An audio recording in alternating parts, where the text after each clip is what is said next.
I'm going to say a few things now that'll be controversial. I know it. A lot of you have prayed, told me that you were praying for me. I appreciate it. Some have even defended me. It's okay. As one person wrote to me and said, if you're going to live in the spotlight, you're also going to be in the crosshairs. And it's okay. But I need to tell everybody something. I don't need this job. I don't make enough money for the stress it causes me. I've lived largely out of debt much of my life. I'm not moving with self-interest. And I'm not afraid. I don't want to be proud because I know that God says He gives grace to the humble, but He resists the proud. I'd like to have enough humility to show honor where honor is due. Could someone say amen? Every leader in this denomination deserves honor. It's not carte blanche. It's not a blank slate affirmation that everything that happens is okay. But if you think our leaders are working for money or selfish ambition, you need to think again. I don't want any of them referred to as corrupt, devious. On both sides of the dialogue, they are my friends and colleagues and workers. So I end with these thoughts. I don't think it was helpful to remove delegate status to the General Conference for anybody. I've run a lot of business meetings in my life, and there are plenty of members I wish I could have delisted from the business meeting. Sorry. I had people who don't even come to church that would show up at business meetings. You can imagine they came with a really positive and sweet spirit. No. I don't think it's helpful to call for the resignation of anyone. Aaron, David, and Peter weren't asked to resign. Is it possible that people do their best with their best intentions and it still turns out to be a potential mistake?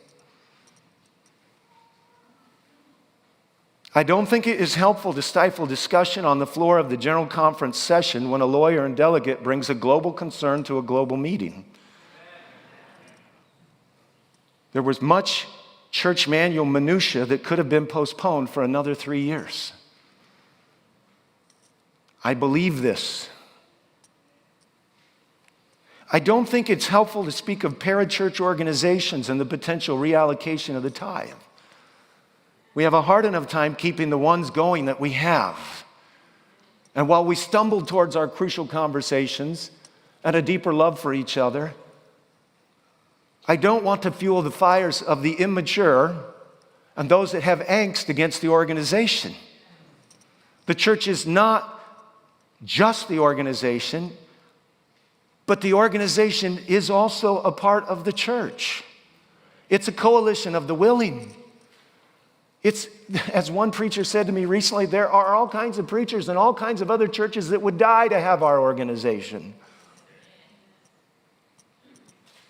I don't think it was helpful to ignore 25,000 signatories of doctors, pastors, teachers, engineers, janitors, etc., who saw potential trouble in the affirmation statement of October 2021. And I don't think it's been helpful to refer to the organization in any way, shape, or form as papal. Leadership is hard enough without such charged and contemptuous words. I don't think it's been helpful to mislabel and misrepresent people with the courage to speak against any prevailing narrative, be it in the church or in society. American culture and true Adventism is based on a gracious pursuit of the truth. I don't think it's been helpful that people with opposite points of view, primarily with the exception of the Michigan Conference, it appears to me, and I don't know everything. So if someone wants to enlighten me, I'm open to being enlightened, but it does not appear to me that it's been helpful that people with opposite points of view have not sat down in physical bodily presence and prayed for their conversations to be seasoned with salt as they talk about difficult things. I also don't think it's been helpful that websites that appear anxious for clickbait have misconstrued issues in dishonest and twisted ways. I want you to know something. Just about everything I've said here, I've said as high up the organizational chain and to my friends as I can say it. I'm not saying anything new today in front of the church that I haven't said to my friends and to as high up as vice presidents of the General Conference. Not all of it. Somebody asked me in a meeting the other day if I had followed process. And I explained to them that I had talked my way through the conference level, the union level. I don't know if at the division level I've had this conversation, although I think I have now that I'm thinking about it, and with 2 vice presidents of the General Conference. Now, it's not as extensive as everything here, but I practice what I preach, and it reaps great benefits. When you do God's will, God's way, you get maturity of people, you get the best resolution of problems, and you get the greatest joy in the body of the believers.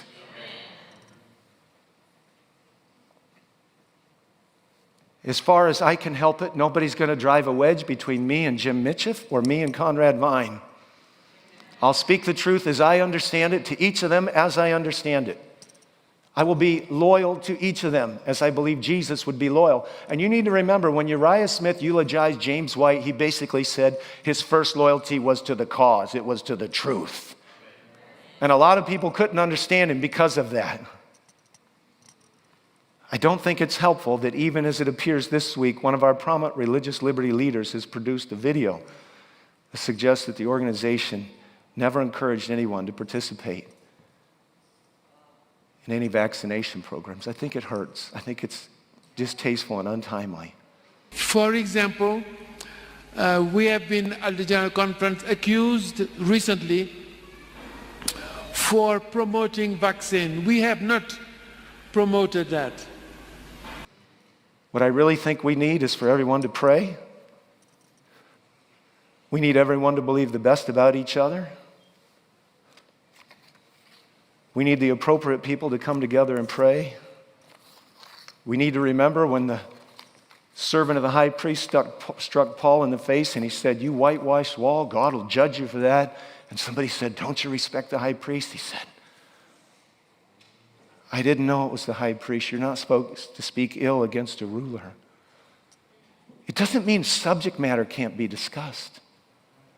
But it does mean you don't foment ill will against the people who, for the motivation of love for God and love for the church, have dedicated their lives in service.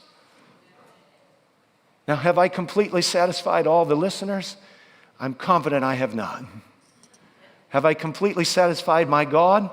I'm pretty confident I've done what he said to do. And I'm here this morning praying that soon and very soon, the prayers that are being offered up, the people that are extending olive branches to each other, the crucial conversations that are happening in some places will bear fruit. And this church will come together in anticipation of the greatest cancel culture that, if it could, it will cancel you out of your home, your job, your food, your money, and eventually your very life. But you need to know something. In the meantime, we're still a family. And we better not evil think and evil speak, which doesn't mean we can't speak where we should, and we should pray often. May God help us. May God help us. And may the Lord save me from my enemies and my friends. And if God has spoken in this message to anyone, remember, he hears the humble, but he resists the proud.